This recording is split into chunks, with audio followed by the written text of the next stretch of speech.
네, 안녕하세요. 저는 일러스트레이터이자 광고 아트 디렉터로 활동하고 있는 김성욱이라고 하고요. 그 다음에 인스타그램에서 이누아리두리 아빠로도 활동하고 있습니다. 반갑습니다.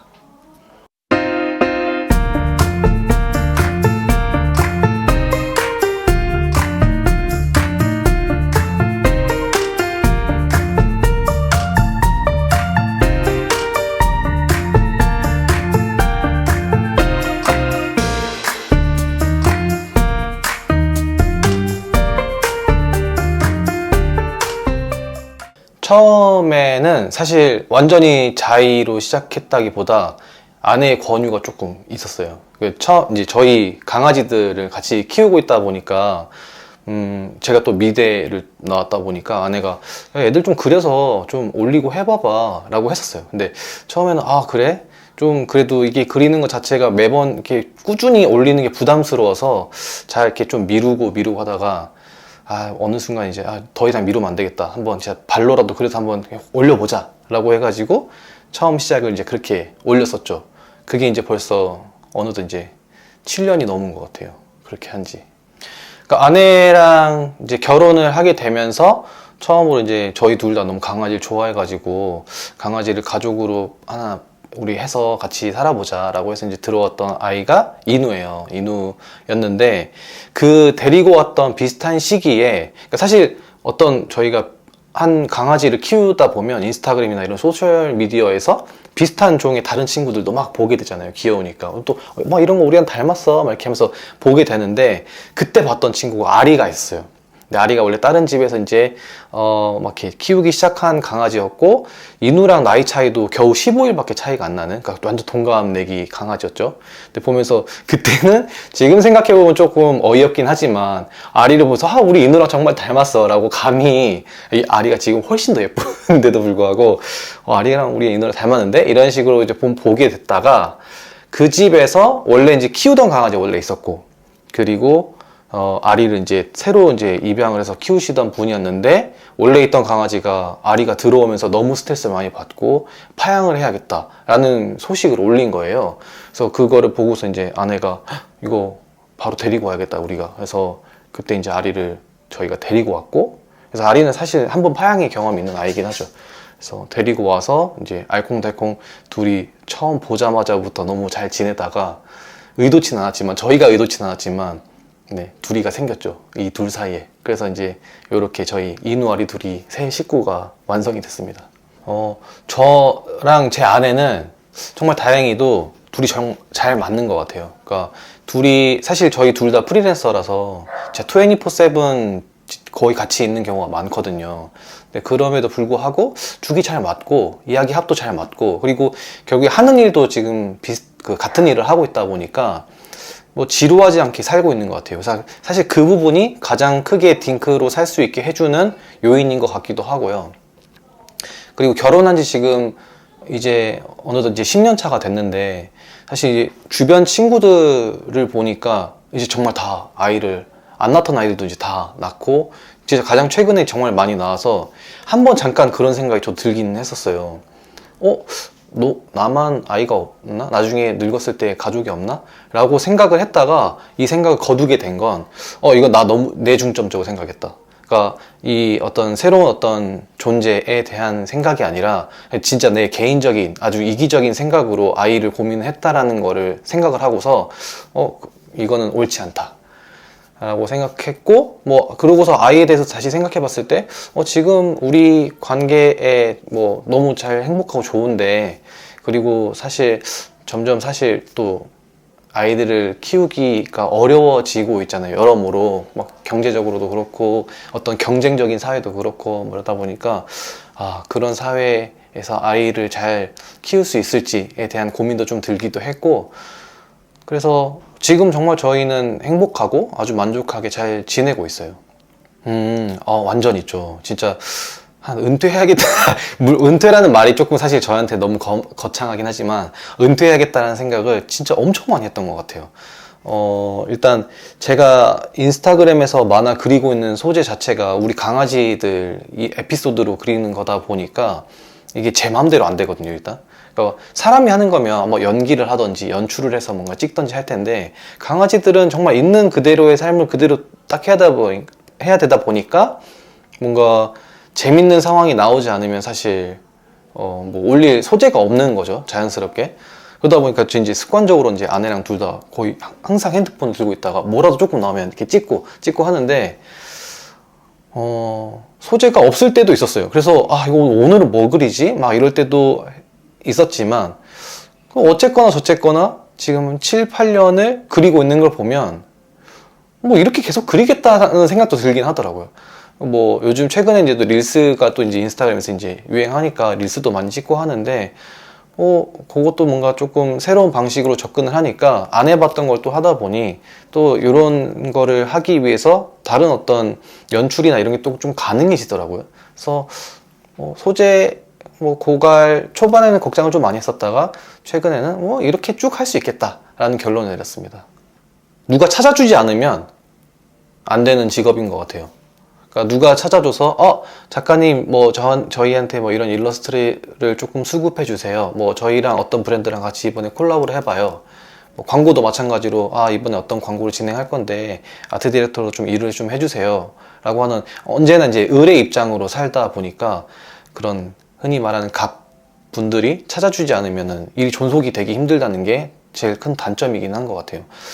그래서 일단은 그 단점을 타파하기 위해서 제가 할 수 있는 다른 노력들이 많지는 않은 것 같고, 일이 주어졌을 때 진짜 최대한 최선을 다해서 좋은 결과물을 만들어내면 그래도 그분들이 나중에 또 연락 주시고 찾아주시고 하니까 그렇게 하고 있습니다. 초반에 되게 여러 가지 훈련소를 많이 다녔던 것 같아요. 특히 인우 때문에. 인우가 이제 사람한테 가끔 입질도 하기도 하고, 그다음에 다른 강아지한테 경계도 되게 심해져서, 그러니까 사실 이 계기는 원래 처음부터 그랬던 건 아닌데, 아들 강아지인 둘이가 다른 강아지한테 한번 물려왔던 적이 있어요. 그 이후로 어떤 약간 불특정 다른 강아지에 대한 경계심이 진짜 강해져서 그것 때문에 이제 훈련을 조금 다니기 시작했었거든요.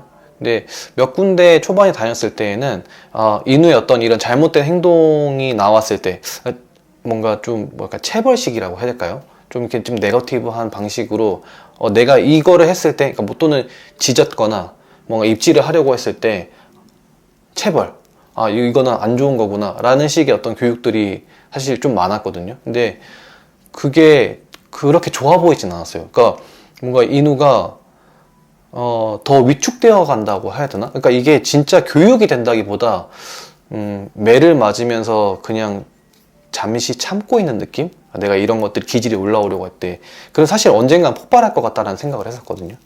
그러다가 이제 저희가 발견하게 된 선생님이 있는데, 그분은 좀 약간 파지티브 트레이닝에 좀 가까운 것 같아요. 그래서 그 사람이 말하는 가장 큰 기조는 강아지도 노라고 말할 수 있다, 이거였거든요. 그래서 그 사람은 강아지가 싫어하는 거, 그러니까 체벌 이런 거는 너 싫어? 그럼 나 안 할게. 그러니까 그래서 결국에 제일 중요한 거는 이 사람과 강아지 간의 완벽한 트러스트, 이 신뢰를 쌓는 거라고 하더라고요. 그래서 내 주인은, 내 아빠는 내가 싫어하는 걸 절대 시키지 않지 라는 거를 이제 학습이 여러 번 되다 보면 어떤 훈련 신호를 주건 뭘 하건 했을 때에도 나를 너무 믿고 잘 따라올 수 있는 그런 방식으로 좀 훈련을 좀 했었거든요. 그래서 조금 더 인우가 많이 나아지기도 했었고, 그리고 같이 병행하고 있는 건 인우가 어쨌든 그런 어떤 스트레스 받을 만한 상황에 노출시키지 않는다. 그러니까 저랑 제 아내의 또 미션이에요. 그래서 굳이 다른 사람들을 일부러 만나게 한다거나, 굳이 애견 카페 같은 데 데려가서 다른 친구도 한번 놀아 이렇게 하는 상황에 굳이 몰아놓지 않는 거죠. 오히려 애한테 스트레스일 테니까. 그래서 저희는 그렇게 두 가지를 같이 하고 있어요. 진짜 많이 달랐겠죠? 제가 경험해본 인생은 지금 이 아두를 만난 인생밖에 없어서 사실 잘 모르겠지만, 일단 동물권에 대한 거를, 그러니까 강아지를 좋아하긴 했었거든요, 원래부터. 근데 강아지 좋아했지만 너무 귀여워하는 거랑 진짜 사랑하게 되고, 이 아이들의 어떤 시야에서 보는 어떤 세상이나 또 이 아이들이 처해진 어떤 이 현재 상황이나 이런 것들에 대해서 아마 전혀 몰랐을 것 같아요. 그러다 보니까 당연히 동물권에 대해서도 생각을 못했을 테고, 그리고 지금처럼 유기견이나 어떤 유기 동물을 돕는 행동도 아마 지금처럼 하진 않았을 것 같기도 하고, 그리고 아까 제가 인터뷰할 때 말씀드렸던 것처럼 워낙에 나가노는 걸 좋아했기 때문에 여전히 나가노는 걸 좋아하는 사람이었지 않았을까 정도일 것 같아요. 엄청 많이 생각하는 것 같아요. 그러니까 이게 참 아이러니하게도 시간이 지나면 지날수록 강아지들의 어떤 이 신체적인 어떤 노화는 점점 진행이 되고, 시간이 지나면 지날수록 저는 아이들, 강아지들에 대한 마음이 진짜 기하급수적으로 커지거든요. 그러니까 이게 너무 불행한 불행한 그래프인 것 같아요. 그래서 진짜 많이 생각하게 돼요. 나중에 아이들이 없었을 때의 그 내 커진 마음과 이 아이들 부재에 대한 이 갭에 대한 그 공허함에 대해서 상상해 보려고 하는데 상상이 잘 안 돼요. 일단 정확하게 상상이 잘 안 되고, 다른 주변에 이제 저희 인스타그램이라든지 친구라든지 어떤 건너 누구라든지 강아지를 키웠다가 뭐 이제 무지개 다리를 건넌 이야기를 듣거나 보거나 했을 때에도 너무 슬픈데 감히 그 사람이 겪고 있는 슬픔을 상상은 잘 안 돼요. 그래서 매번 그분한테 위로도 어떻게 해야 될지도 잘 모르겠고, 이게 아무리 생각하고 고민해봐도 제가 아직 겪어보지 않은 이상 정확하게 그걸 헤아릴 수 없고, 어떻게 해야 될지, 그래서 그러니까 해결책 같은 거, 대책할 만한 어떤 솔루션을 가지기가 너무 어려운 거죠. 진짜 아내랑 그런 얘기 진짜 많이 하거든요. 그러니까 어쨌든 강아지 평균 수명이라고 하는 게 뭐 진짜 많이 살면 한 20살 정도로 계산했을 때 저희 애들이 벌써 지금 9살이거든요. 진짜 이제 10년, 11년 남았다고 했을 때 제 나이는 아마 50대가 넘어 있을 거예요. 그러면은 와, 50대 넘어 있는 아저씨가 진짜 길거리에서 맨날 울면서 다니겠다 라는 정도밖에 생각 못 해요. 네, 지금도 생각하니까 너무 울컥 하는데 어떻게 될지 잘 모르겠어요. 그냥 뭐 그때가 되면 그냥 받아들여짐을 아마 이 강제적으로 하고 있겠죠. 진짜 아내랑 저의 진짜 꼭 이뤄야 되는 미션 1의 목표가 있어요. 그거는 우리 애들을 최소 30살까지 살게 하기예요. 이게 불가능하다고 다들 생각하고, 사실 저희도 어느 정도 이거는 그래 뭐 유전자적으로 쉬운 일은 아니지, 아직까지 그런 사례가 별로 없었지, 근데 어떻게 해서든 진짜 30살까지라도 같이 최대한 살아보려고 하는 게 목표입니다.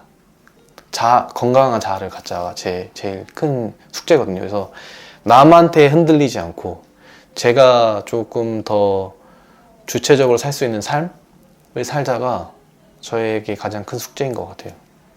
그거를 어떤 닻을 삼아서 앞으로도 쭉쭉쭉 살아보려고 합니다.